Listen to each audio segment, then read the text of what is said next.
Olá, bom dia! O nosso Agropantanal deste domingo já está no ar, começando com muitas informações e novidades sobre o homem e a mulher do campo.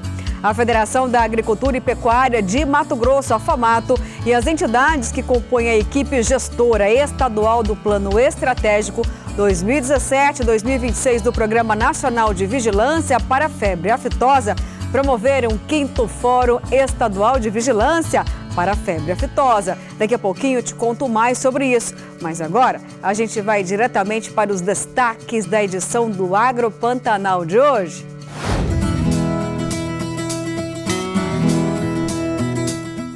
Registro Nacional de Tratores e Máquinas Agrícolas para quem transita em vias públicas tem agora uma série de benefícios. Hoje vamos iniciar uma série de reportagens sobre o turismo rural, produzida pelo programa Caminhos da Reportagem da TV Brasil. Correção e análise do solo são medidas necessárias para se ter importantes resultados e produtividade nas lavouras. Em Sinop, muitos produtores fazem este trabalho antes de iniciarem o plantio da soja.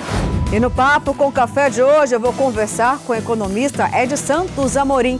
Vamos falar sobre a economia de Mato Grosso e no país, pós-eleições 2022, que estão acontecendo em todo o território nacional neste domingão. E claro, como não poderia faltar, vamos ter aquela receita saborosa para você preparar ainda hoje. É só esperar para anotar todos os ingredientes.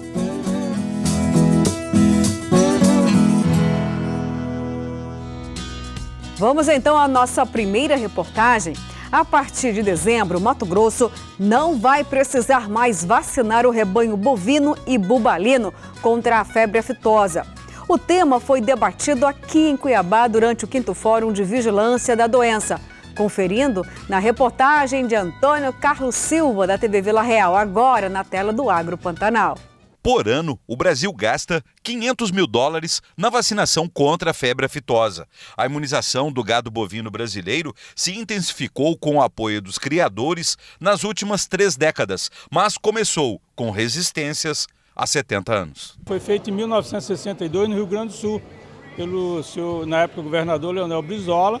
Ele lançou a primeira campanha oficial de vacinação contra a febre aftosa no Brasil. Em Mato Grosso, devido à vacinação, não há registro de febre aftosa no maior rebanho bovino do país há 26 anos. A gente sempre diz que os jovens aí com menos de 26 anos de idade nunca viram nenhum caso de febre aftosa ao vivo no Mato Grosso, graças a Deus. Mas a última etapa de imunização contra a fitose em Mato Grosso será em novembro, em todos os 30 milhões de animais, porque desde 2017 o governo federal recomenda o fim da vacinação.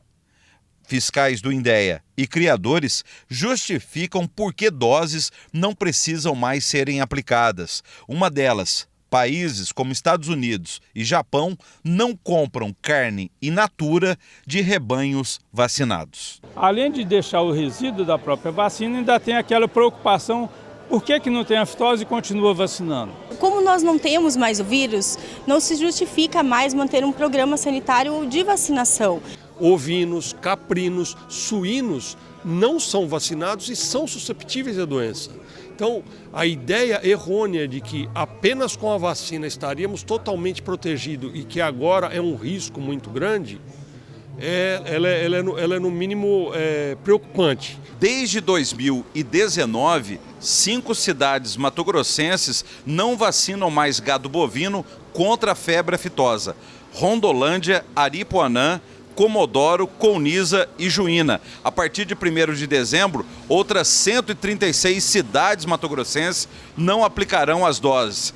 Mas, sem imunização, outras medidas preventivas são necessárias para prevenir e combater a doença. Ficar bastante atento no comportamento dos animais e no surgimento de possível alguma doença que não seja de febre aftosa. Qualquer que seja a doença, a gente tem que estar acionando o serviço de defesa aqui no estado de Mato Grosso, no caso o INDEA. A aftosa tem alguns sintomas principais. A doença causa febre nos animais, o que leva a uma mudança do comportamento, o animal deixa de se alimentar, ele se isola do rebanho e também a aftosa, o que quer dizer que faz aftas no animal. Então ele terá muitas lesões na boca e nas patas. As novas regras para os rótulos dos alimentos começam a valer a partir do dia 9 de outubro. Com a mudança, vai ficar mais fácil identificar o valor nutricional e energético dos alimentos.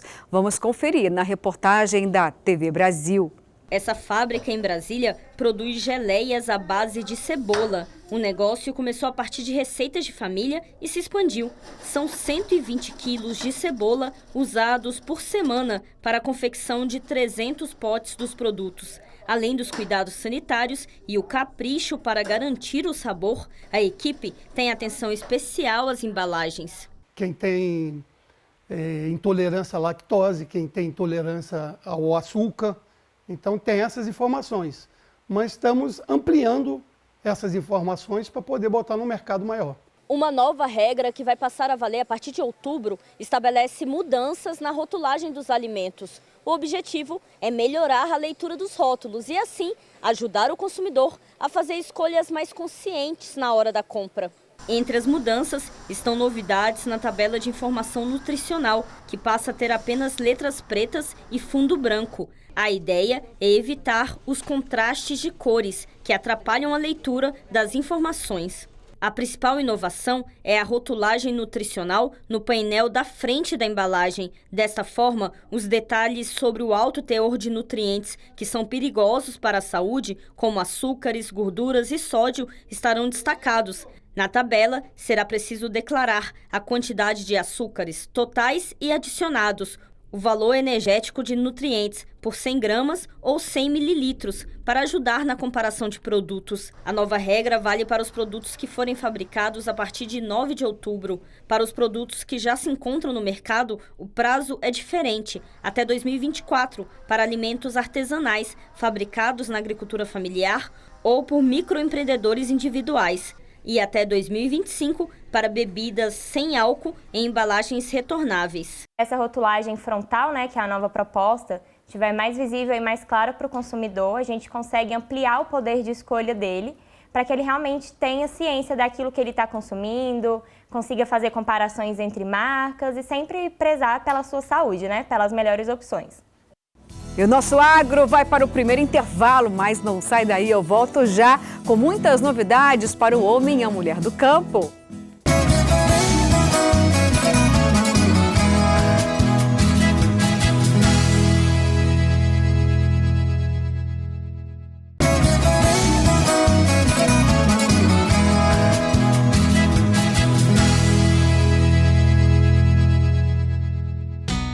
Atenção, produtor e produtora rural.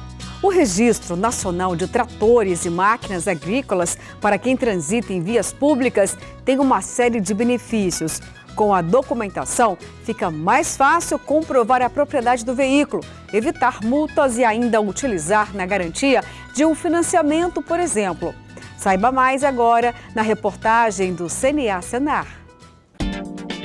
Anderson é produtor rural e realiza muitas viagens semanais com máquinas agrícolas. Ele fez questão de garantir logo o registro para ter mais segurança nas atividades do campo. Eu acho que vai ser um benefício para todos os produtores, principalmente a parte de roubo de máquina, de localização. E no site mesmo, você cadastrando toda a sua frota, você pode acompanhar toda a sua frota por ali também. Tudo que você tem, os números dos motores, tudo. O Anderson já pegou o espírito da coisa. O registro vem para agregar, somar benefícios. E ele garante que o processo é rápido e fácil. É um procedimento bem tranquilo. A gente demorou cerca de 5 minutos para baixar o aplicativo, fazer o cadastro. E a concessionária faz todo o restante para a gente, Para obter o registro, o produtor precisa primeiro fazer o cadastro no aplicativo Ideagro, que pode ser baixado no celular e informar dados pessoais, como nome, CPF, endereço. Depois, com a nota fiscal do trator ou máquina agrícola, deve procurar uma concessionária autorizada da marca do veículo. Se estiver tudo certo com a documentação, o registro é feito na hora. Formalizar o Registro Nacional de Tratores e Máquinas Agrícolas traz muitas vantagens para o produtor rural. A integração com os sistemas de polícia e a garantia de procedência e origem do equipamento são algumas delas. E o melhor de tudo é que é totalmente gratuito. Não pague PVA nem emplacamento. Inicialmente, os veículos não terão identificação externa, apenas a numeração do monobloco já identificado. Tem mais vantagens. Com o documento, a máquina ou trator poderá ser dado como garantia em um financiamento bancário, por exemplo. Além, é claro, de a gente poder movimentar melhor o mercado de tratores usados, né, que hoje ele é incipiente, muito pela falta de referência, a falta de rastreabilidade, da procedência daquele equipamento. Então, algumas concessionárias não pegam o equipamento usado por não saber a procedência daquele equipamento. Daniela trabalha em uma das concessionárias autorizadas e cita mais uma praticidade na hora da comercialização. Para a concessionária, né, é uma maneira, acredito, da gente ter um controle maior do maquinário e passar muita segurança para o nosso cliente. Porque a gente sabe que acontecem, infelizmente, roubos de maquinários, né? E isso transparece um pouco mais de segurança para ele. E até mesmo na hora dele vender, ele consegue só fazer a transferência pelo próprio aplicativo. O registro passa a ser obrigatório a partir do dia 30 de setembro. Isso vale para máquinas agrícolas que transitam em via pública. Os dados que ficam armazenados na plataforma digital facilitam o trabalho de fiscalização da polícia nas rodovias, que vai poder identificar o produtor responsável pela máquina e checar eventuais restrições. A criação do registro é fundamental para o trabalho das forças de segurança pública. Anteriormente era muito difícil identificar o proprietário de um veículo. E agora, com a criação desse banco de dados, será possível checar a identificação do veículo, seu proprietário, a existência de alguma restrição e entrar em contato caso seja necessário, facilitando em muito, por exemplo, a identificação e recuperação de um veículo roubado. E agora chegou aquele momento especial do nosso quadro Mito ou Verdade. Vamos na tela então ver qual é a pergunta deste domingão. Suco de beterraba acaba com anemia? Pois é, pergunta boa, viu?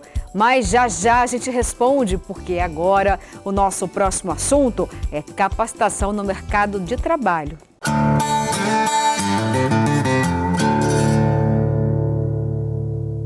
O Sistema FAMAT e os sindicatos rurais oferecem os seguintes cursos. Em Nossa Senhora do Livramento tem produção de tomate, pimentão, pimenta, berinjela e jiló.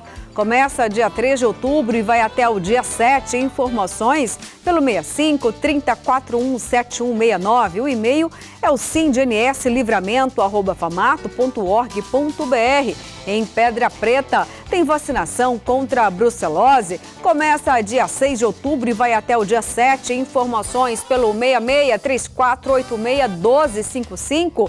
O e-mail sindepedrapreta@famato.org.br.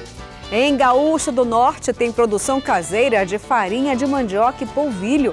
Começa dia 10 de outubro e vai até o dia 14. Informações pelo 66 3582 1222. O e-mail é o sindegaúchadonorte@sistemafamato.org.br.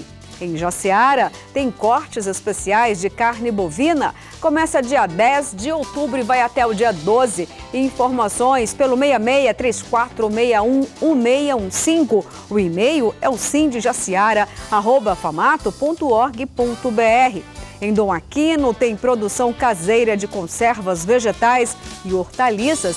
Começa dia 4 e vai até o dia 6 de outubro. Informações pelo 66 3451 1861. O e-mail domaquino@sistemafamato.org.br.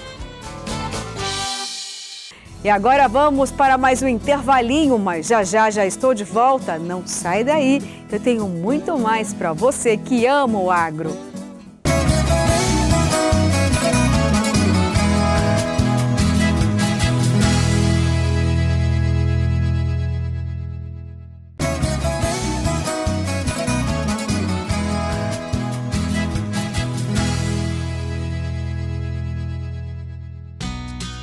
Hoje vamos iniciar uma série de reportagens falando sobre o turismo rural, produzida pelo programa Caminhos da Reportagem da TV Brasil. As matérias vão mostrar a retomada desse tipo de passeio, que passa pela busca por atividades ao ar livre, como andar a cavalo, conhecer o cuidado com os animais, além de caminhar e conhecer as mais diferentes trilhas. A equipe do Caminhos da Reportagem visitou alguns destinos no Planalto Central do país, que consegue fazer o turista mergulhar num ambiente completamente diferente do seu dia a dia.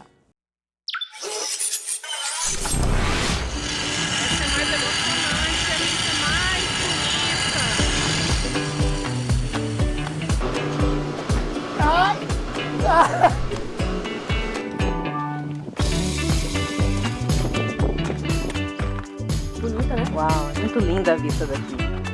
Muito linda. O Brasil ele é muito rico nesse aspecto do rural, do meio rural, do povo, da sua cultura, da sua arte, da sua arquitetura, das suas histórias. Eu acredito que cada vez mais a gente está precisando desses espaços de natureza para desestressar, para realmente desconectar com essa correria. Nossa vida está cada vez mais urgente e lugares como esses de turismo rural, de contato com a natureza, promovem um bem-estar absurdo.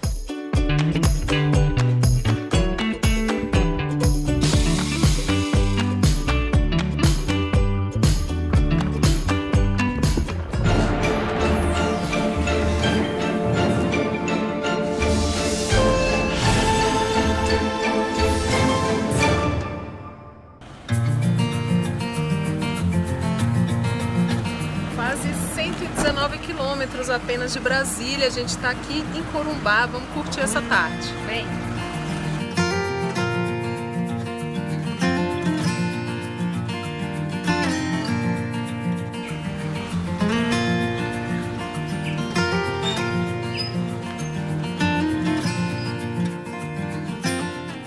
Boa tarde. Boa tarde, obrigada. Boa tarde, bem-vindos. Bem-vindos.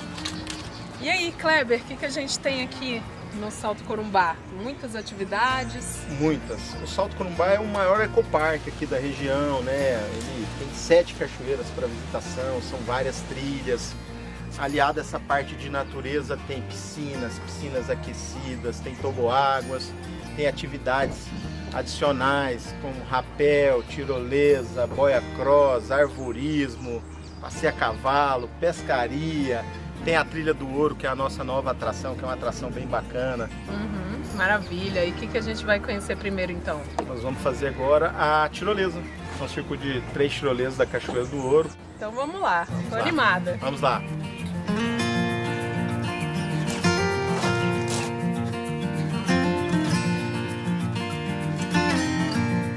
Ai, já é aqui. Já, pertinho. Pertinho. É.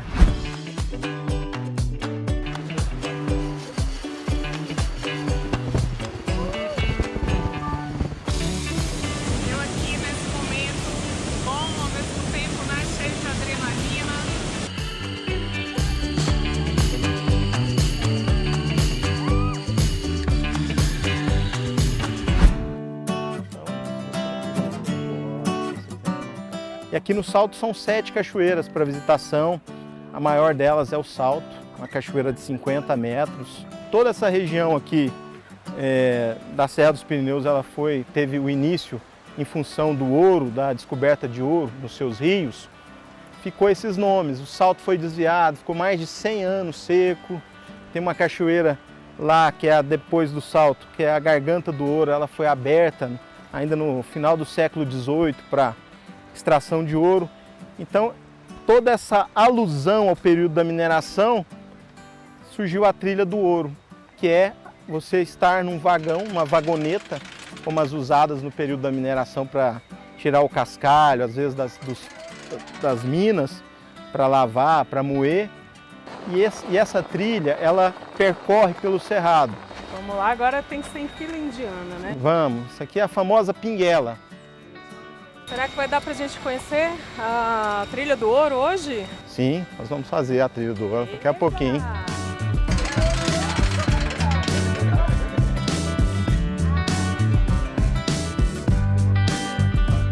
Melhor mesmo é não ter que voltar a pé, né? Pra Pra mim, já o passeio já ficou maravilhoso. Oh, mas eu achei muito legal, porque eu morro de medo dessas coisas. Eu achei que ia ser menos aventura, achei que ia ser um passeio mais, né, de boa, assim, mas foi legal. Tchau, equipe!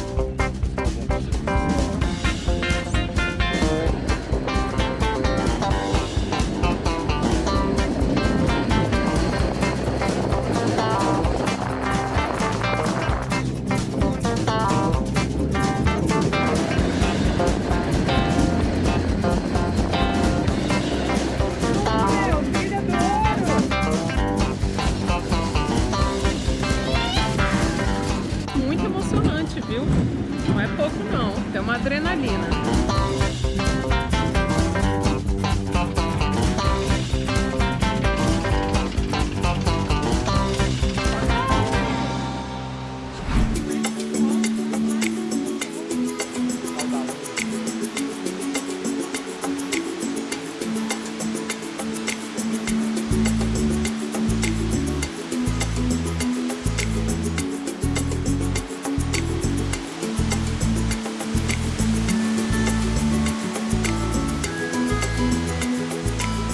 Quer dizer que você mora em Anápolis? Moro em Anápolis.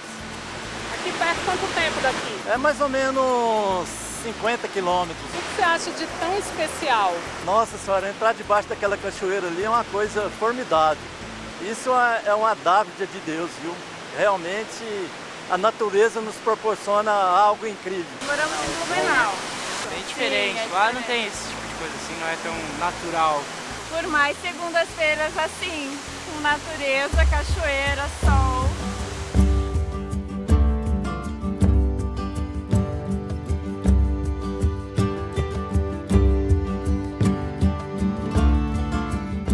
Nós descobrimos aqui na região uma vocação, né, natural não, assim, bem inusitada para plantar uvas, né? Já temos vizinhos que já estão plantando há mais tempo, com vinhos premiados, e aí nós resolvemos também a plantar uvas. Estamos com uma área de 3 hectares plantadas, onde nós temos uvas viníferas, né? Nós temos 3 tipos, a Syrah, Grenache e Barbera, e temos também uvas para suco. Nós vamos fazer uma caminhada, em breve nós teremos também essa atividade para as pessoas terem contato com isso, poderem visitar o Parreiral, né?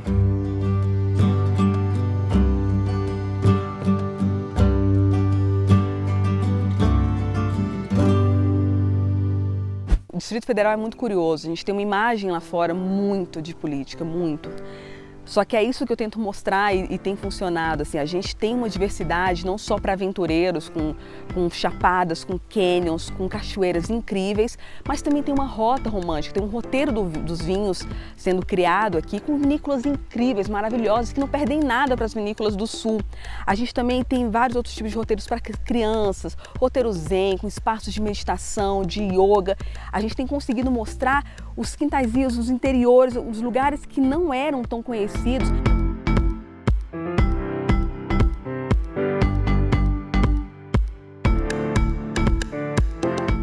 Meu nome é Bárbara Lins, eu sou jornalista e desde cedo apaixonada por natureza. E sempre que eu vou para um lugar, eu sempre busco anotar as informações para ter um registro desses espaços.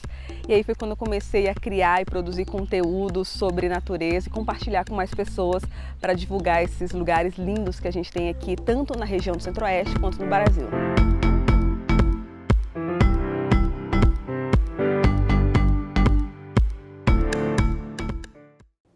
Belíssima reportagem, né? Carinhosamente escolhida para você. E na semana que vem vamos ter a continuidade desta série magnífica. E agora nós vamos para um giro de notícias do agronegócio. O rebanho bovino brasileiro cresceu pelo 3º ano consecutivo em 2021 e alcançou o número recorde da série histórica. Segundo a pesquisa da Pecuária Municipal, divulgada pelo Instituto Brasileiro de Geografia e Estatística, o IBGE, O crescimento de 3% na comparação com 2020 fez o número de cabeças chegar a 224 milhões, ultrapassando o recorde anterior de 218 milhões de cabeças. Mato Grosso, como em 2020, foi líder no ranking estadual, com 32 milhões e 400 mil cabeças, ou seja, 14% a mais da média nacional. Já no ranking municipal, a liderança segue com São Félix do Xingu, lá no Pará, como em 2020, alcançando 2 milhões e meio de cabeças. De acordo com analistas do IBGE, o ano de 2021 foi marcado pela retenção de fêmeas para a produção de bezerros, assim como já havia sido em 2020. Em contraponto na queda do abate de bovinos devido à falta de animais prontos para o abate. Com a abertura do mercado chinês para o amendoim brasileiro, o Brasil chegou a 43 novos mercados abertos para os produtos agropecuários até setembro deste ano. Desde 2019, o número de mercados abertos chegou a 229, em um total de 54 países, sendo 26 asiáticos, 19 americanos, 8 africanos e 1 na Oceania. Foram publicadas no Diário Oficial da União as portarias 314 a 329, que aprovam o zoneamento agrícola de risco climático, ano safra 2022-2023, para o cultivo do feijão segunda safra. O feijoeiro comum tem grande importância econômica e social.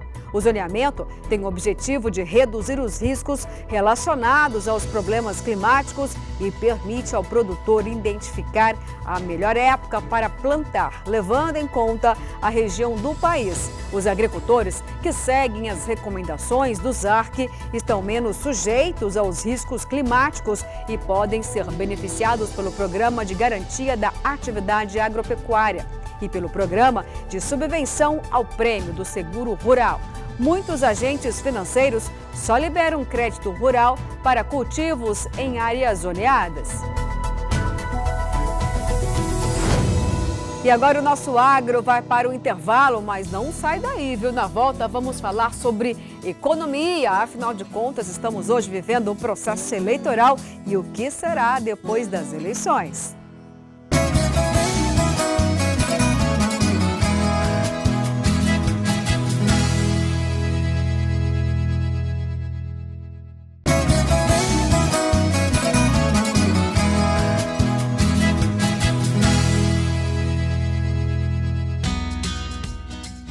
Correção e análise do solo são medidas fundamentais para se ter importantes resultados e produtividade nas lavouras. Em Sinop, região norte do estado, muitos produtores fazem este trabalho antes de iniciarem o plantio da soja. Vamos então conferir juntos na reportagem de Daiane Stella. Seu Vilmar já está nos preparativos para o plantio da soja e para garantir bons resultados da lavoura, ele faz análise de solo a cada 3 anos, com o objetivo de verificar os nutrientes disponíveis. Adubação, né? Adubação, calcário e ver o que a terra está precisando, né? Para uma coleta correta, o agricultor precisa seguir algumas regras, como separar a área e cuidado na hora de retirar a terra que será enviada para o laboratório. Esse processo é uma etapa importante na produção de alimentos. Tem que fazer o quê? Dividir a área em talhões, né? Onde ele vai definir o tipo de cultura e a profundidade que ele vai estar fazendo na realização dessa amostragem. Geralmente, para culturas anuais, ele faz de 0 a 20 centímetros. Para a frutífera, chega até fazer até 60 centímetros. Então, o produtor que tem interesse, ele tem que estar fazendo pelo menos 3 meses antes de fazer o plantio da cultura, ele tem que fazer já a coleta do solo para a gente estar mandando para o laboratório, né? Hoje, a análise do solo é o que delimita o que ele vai estar utilizando de calcário e o restante dos adubos e insumos para a cultura, né? Tanto anuais como cultivos frutíferos em geral. Os dados obtidos por meio da amostragem de solo são essenciais para o planejamento do cultivo mais eficiente e produtivo. Nossas terras aqui na região norte são muito fracas de adubação. Então o produtor tem que se atentar no quê? Fazer essa correção de fertilidade, né? E também tem a questão da extração. Quanto que essa planta que está no solo está extraindo. Então essa análise do solo vem, a certo modo, ao quê? Ver quanto que o solo retirou, exportou, né? E quanto que você vai colocar de volta na forma tanto química como orgânica para esse solo aí estar voltando a ser produtivo. Então a finalidade da análise do solo é essa aí. Um método simples, porém econômico e eficaz para diagnosticar o nível de fertilidade do solo. Com tudo preparado, agora é só aguardar as primeiras chuvas para iniciar o plantio da próxima safra. Esperar dar uma chuva de uns 80 milímetros, né, para molhar bem o chão, daí já começa.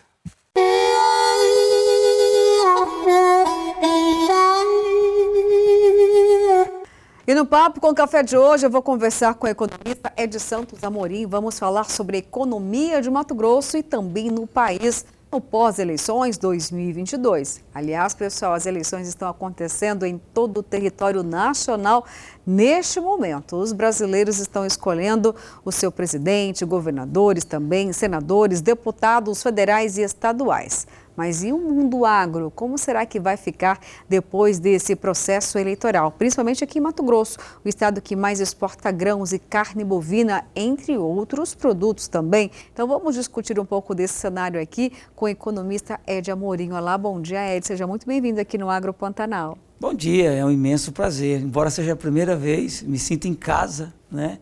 E assim, é um momento importante para a economia, né? De uma forma geral, a gente discutir esses assuntos que as pessoas, a sociedade passam a ter uma informação mais técnica daquilo que está pairando no país, né? Processo democrático tão importante quanto esse. Exatamente. Olha, enquanto agora, né, os mato-grossenses estão indo, né, nas urnas eletrônicas, escolhendo os seus representantes, nós não sabemos ainda nem se vai ter o segundo turno ou não no Brasil. Eu faço aqui não vou nem falar em aposta, né, mas eu acredito que a gente vai ter o segundo turno, não deve ter definição hoje. Posso estar enganada e à noite alguém falar, olha, Luciana errou, né? Foi a decisão em primeiro turno em relação ao presidente da República. Mas, Ed, vamos colocar aí, já estamos vivendo mesmo na era da polarização, então, ou seja, acreditamos que vai ser ou Lula ou Bolsonaro. Dependente de quem seja, o que a gente pode esperar da economia? Seriam traços ou traçados diferentes em relação a quem vencer a disputa nesse domingo? Interessante, né? A economia ela é totalmente especulativa. Então, um processo democrático tão importante quanto esse mexe sim com o humor do mercado em cenário mundial, né? Acaba o Brasil tendo uma parcela importante nisso. Por exemplo, nas últimas 2 semanas que antecede o pleito, as principais variáveis do Brasil economicamente deram uma movimentada. Por exemplo, a Ibovespa, que é a principal bolsa do mercado de ações brasileiro, teve uma queda de quase 5%. Ou seja, quanto capital saiu do Brasil em função de uma insegurança e de uma instabilidade política. Por outro lado, a gente vê que o câmbio começou a disparar também, quase na mesma proporção. O câmbio nas últimas 2 semanas subiu quase 5%, fragilizando ainda mais a moeda brasileira. Então, assim, é um cenário totalmente instável, porém de especulação, porém de expectativas. A gente observa que esse cenário, nesse momento onde a economia está instável, muitas empresas controlam as suas operações, seguram um pouco na parte de investimentos principalmente, né? Essa cadeia produtiva que não pode parar, mas já começa a movimentar o cenário internacional de uma forma mais moderada nesse momento, até realmente passar o período desse pleito, né? Que é o resultado das urnas. Pode mudar muita coisa? No primeiro momento, sim. Por quê? Porque vamos imaginar que tudo continua do jeito que está. A gente observa que a economia brasileira está no processo de recuperação.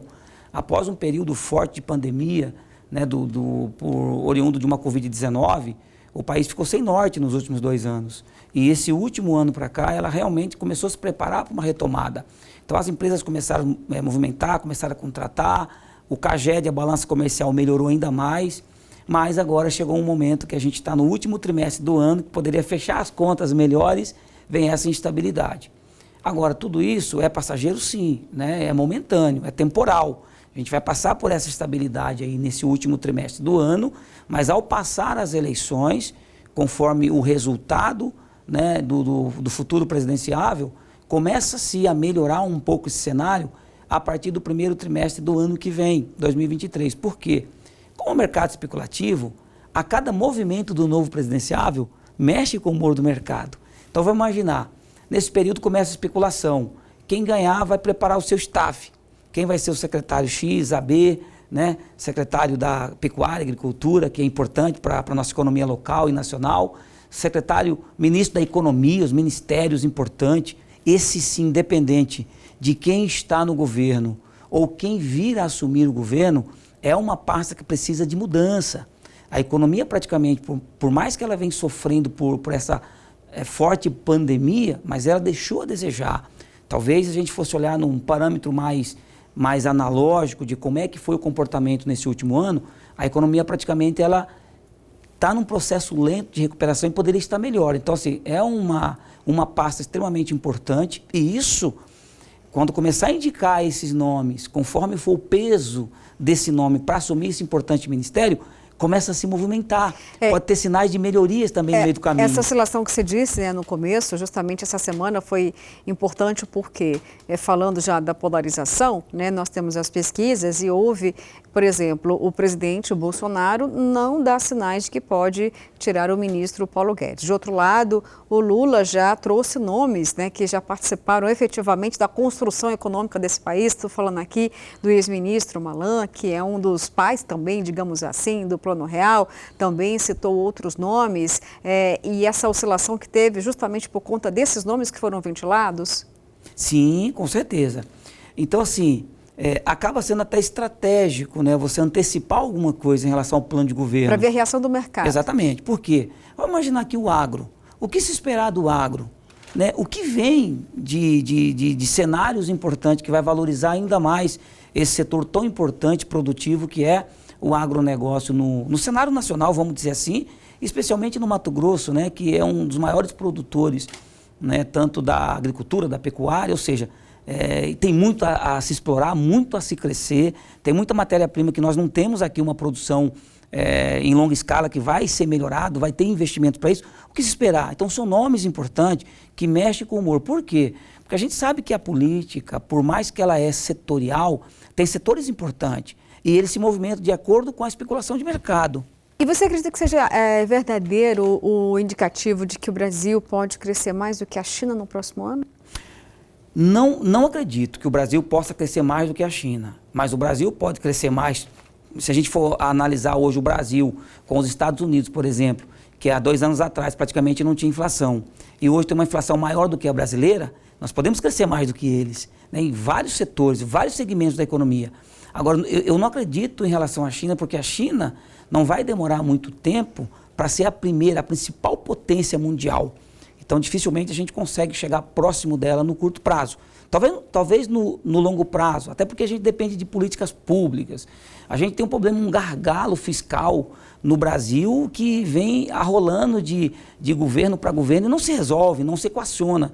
Então não tem como você pensar em ser uma grande potência mundial se você tem um desequilíbrio estrutural, econômico e fiscal muito em desvantagem às demais economias mundiais. Então, assim, eu vejo que o Brasil, em relação à China, está um pouco distante, Luciana.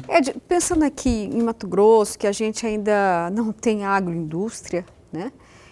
Pensando nos investidores estrangeiros, o que impede de ter mais investidores de peso aqui no Brasil nesse momento? Você destaca que a gente pode caminhar pela insegurança jurídica, a gente também pode falar sobre a reforma tributária que não acontece e esse mercado que tem dinheiro, que não faz parte aqui do Brasil. Esses dois mecanismos afastam eles daqui ou não? Ou tem um outro problema? Desenha para a gente esse cenário. Você falou situações pontuais importantes. Nós temos uma desigualdade estrutural tão grande em relação à nossa política fiscal. A reforma tributária também, ela ainda tem os seus gargalos que precisam avançar. E o processo de industrialização do Brasil ainda tem muito espaço. Então falta esse cenário, faltam as políticas públicas e nós temos segmentos importantes que podem contribuir. O Sistema S, por exemplo, a Federação das Indústrias, ela vem trabalhando, né, em prol de um amplo projeto em nível nacional para tentar ajudar o país a desenvolver na agroindústria. E o Mato Grosso é totalmente propício, tem muito espaço para a agroindústria. Então a gente tem muitos produtos que poderiam ser industrializados aqui e nós não temos isso. Aí acaba encarecendo a nossa economia local, porque a gente tem que exportar praticamente 100% das nossas commodities, importamos isso mais caro e vendemos no mercado interno a um preço absurdo. Então a agroindústria vai equacionar vários problemas, vai gerar mais emprego, vai gerar renda, mas enquanto a gente não tiver uma política austera em relação à política fiscal, reforma da Previdência e não tiver uma segurança jurídica e política, dificilmente a gente vai conseguir avançar. Agora, são expectativas para o próximo governo, acredito que todos eles têm isso na sua plataforma, nas suas propostas, para poder colocar o Brasil realmente no trilho. Sem esquecer também que a gente está tendo um avanço agora da ferrovia. Né? A ferrovia, a estadual está chegando aqui com força, e tanto do plano federal, do governo federal, como no plano do governo estadual, é uma combinação perfeita em cima disso. Acredito que isso vai ajudar a desenvolver ainda mais a nossa agroindústria. Ed, diz uma coisa, quem é que atravanca a reforma tributária? Não é interesse de quem? Por quê? Quantos governos passaram e quantos estão clamando, há quanto tempo a população, as empresas, as indústrias exigem a reforma tributária? Quem é o maior interessado de que ela não saia do papel? Eu acho que tem que ter um pacto federativo, porque o interesse é de todos, né? Tem que ser um interesse de todos. Eu sei que tem os entraves. A gente está pagando 5 meses para o governo. Exatamente. Os governos, eles lucram muito enquanto não acontece a reforma. E tem meses que a gente paga um pouquinho mais, né? Metade do ano praticamente. Sim, praticamente. Um semestre para pagar tributos, para pagar impostos. Eu acho que tem que ter um pacto federativo, União, estados e municípios, as entidades. Eu acho que todo o país tem que se comover num pacto federativo para que a gente encontre realmente as soluções para esses gargalos. Porque não pode ser interesse da maioria, mas na prática a minoria realmente se coloca à disposição para fazer. Os nossos governos estaduais unindo forças também, a gente tem aí uma Câmara Federal que poderia ser mais atuante, nós temos um Senado Federal que poderia ser mais atuante. São esses entes que precisam unir forças e realmente colocar isso em prática, tirar isso da gaveta, deixar de ser um modelo apenas fictício e colocar isso em prática. Isso vai destravar a economia brasileira, porque a gente fala assim, né? O Brasil poderia, nós somos um país em desenvolvimento, mas poderíamos caminhar para um país desenvolvido. Mas esses gargalos pormenores atrapalham e muito. A gente poderia gerar mais emprego, gerar mais rendas setoriais, né, com esse desenvolvimento, mas infelizmente existem ainda alguns interesses que acabam dificultando isso. Isso não é interesse empresarial, porque claro que o empresário tendo uma desburocratização dessa situação econômica e fiscal, eles vão gerar mais emprego, vão gerar mais renda. Eu acho que isso está atrelado mais numa política conjuntural de governo, de poderes mesmo, do que numa classe empresarial que ela é que paga o salário, ela é que paga a maioria desses impostos. Nós, como cidadão, acabamos pagando uma parcela disso. Eu acho que esse pacto federativo, essa união dos poderes é que vai resultar realmente na solução desse problema. Olha, Ed, é tão importante a sua vinda hoje aqui ao programa, né? Porque a gente está nesse processo eleitoral e tudo que acontece com a política tem um efeito na economia. E tudo que acontece na economia tem um efeito no cenário político, né? E é tão importante, caminha junto a economia com a política, não tem como ser diferente, né? E nos voltando um pouquinho aqui para Mato Grosso, a gente está falando aqui sobre a importância dessa reforma tributária para trazer, né, pelo menos mais segurança jurídica também, e sangrar menos, né, o bolso das empresas, e aí parece um contrassenso, né? Porque, de outro lado, o nosso amado e querido agronegócio é cobrado. Por quê? Olha, mas as exportações, elas não têm a tributação, o agro ganha muito, precisa, né, ter um pouquinho mais de responsabilidade social.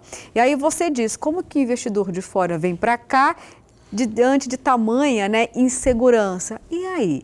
O agro, na sua avaliação, estou falando dos gigantes, daqueles que exportam, né, e com certeza vão continuar exportando sem que haja uma tributação, porque segundo toda essa turma, perde a competitividade. Na tua avaliação, da forma, do molde que se apresenta o agro, ele é um vilão ou ele é um herói necessário para continuar salvando a economia do Brasil? Se a gente olhar do ponto de vista econômico, é um herói, né? Você vê que é a principal atividade econômica que o Brasil tem. É claro que a gente fala assim, o agro com o câmbio muito alto teve uma rentabilidade maior. Realmente teve, porque a gente trabalha com commodities. Nós pegamos um dólar muito alto aí e a gente acaba tendo uma margem maior. Mas o custo também aumenta, porque você importa também na mesma proporção, né? Então essa relação aí acaba se equiparando. Você exporta, mas importa, o dólar está envolvido tanto na exportação quanto na importação. Então ela é um herói, sim, ela é que mais emprega, gera emprego, gera renda. As outras atividades secundárias dependem de uma atividade forte, igual é o agronegócio. Agora, em termos de tributação e etc., é claro, se a gente olhar para o agro, cabe uma competitividade para poder melhorar a arrecadação de tributos? Cabe, mas não da forma como querem colocar, goela abaixo. Eu acho que precisa fazer um estudo muito bem elaborado. Quais atividades ainda tem um espaço que o agro possa contribuir mais com o desenvolvimento da economia nacional e estadual? Tem espaço para isso? Tem, mas não da forma como querem colocar. Porque da forma como querem colocar, falam em taxar o agro, aumentando totalmente a questão da burocracia da sua tributação, inviabiliza com que o agro cresça ainda mais. O agro não vai parar, o agro veio para ficar, tem muito espaço ainda, porque tem muitas atividades que não se produzem ainda no Brasil, e nem no estado de Mato Grosso. Por exemplo, nós dependemos hoje do trigo, muito caro na época do dólar, que poderia produzir aqui no estado de Mato Grosso ou no Brasil. Está começando. Tem muito espaço para isso, né? E outras atividades. Agora, assim, tudo tem que ser muito estudado tecnicamente, minuciosamente, porque eu falo que é um setor importante, que pode contribuir mais ainda com o desenvolvimento e o crescimento da economia estadual, nacional e local. Mas não deve ser da forma como querem colocar, aí inviabiliza totalmente o setor na atual conjuntura. E diante dos dois presidentes que podem vir aí, pode continuar Bolsonaro ou pode vir Lula, você vê caminhos para modificar ou para preservar como estamos hoje em relação ao agro? Eu acho que o atual presidente, a tendência dele é preservar o agro, claro, criando políticas públicas, falam muito em melhorar a questão do desperdício alimentar, com a ajuda do agro, pode gerar políticas públicas importantíssimas, pode gerar agroindústria através do agro, tá ajudando também, ou seja, o agro ele pode ser um esteio para desenvolver várias outras economias dentro do estado de Mato Grosso. Então, qualquer governo, no meu ponto de vista, inteligente, ele vai agregar valor ao que já funciona. Não simplesmente falar assim, não, taxa, calma, tem espaço para isso, mas precisa desenvolver ainda mais, crescer ainda mais para você fazer com que esse setor contribua um pouco mais com o crescimento da atividade econômica. Agora, esse é o atual presidenciável. Agora, já havia algumas matérias, alguns artigos, que chegando uma segunda opção, se ganhar as eleições, por exemplo, vai começar a querer mexer um pouco mais, dificultar um pouco mais essa expansão. Ou seja, taxando um pouco mais de tributos, um pouco mais de impostos, porque vamos analisar assim, friamente. A gente tem um presidenciável que ele apoia o desenvolvimento empresarial em vários setores. E ele pensa numa forma mais macro. Se a gente olhar por um lado, a gente olha que um outro candidato também forte, que pode ter segundo turno, pensa mais na linha da pobreza. Vamos imaginar assim, vamos criar mais programas assistenciais, vamos criar mais programas e benefícios onde a gente consiga manipular mais a população, né? E aí pode atrapalhar um pouco o desenvolvimento do agro. Mas, eu acredito, seja qual for, se não olhar para o agro como algo importante para ajudar a desenvolver, a crescer, está no caminho errado. Edi, obrigada, viu? E amanhã só que a gente vai saber, né, o resultado. Não, amanhã não, à noite. Hoje à noite a gente sabe o resultado, viu?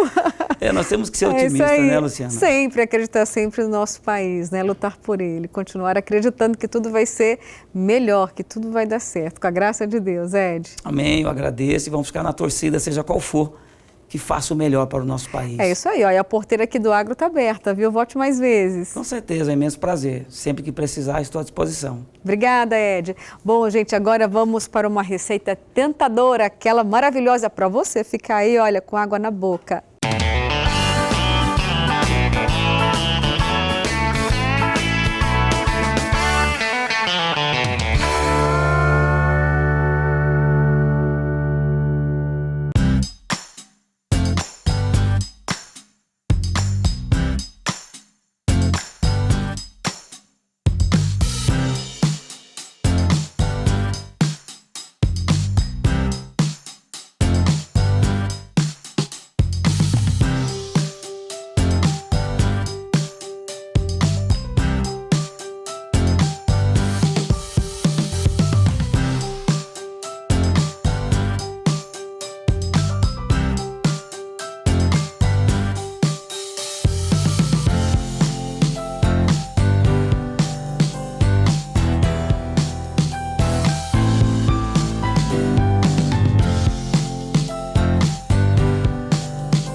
Que receita gostosa! Eu fiquei com água na boca, gente. Olha, a fome aqui gritou alto agora.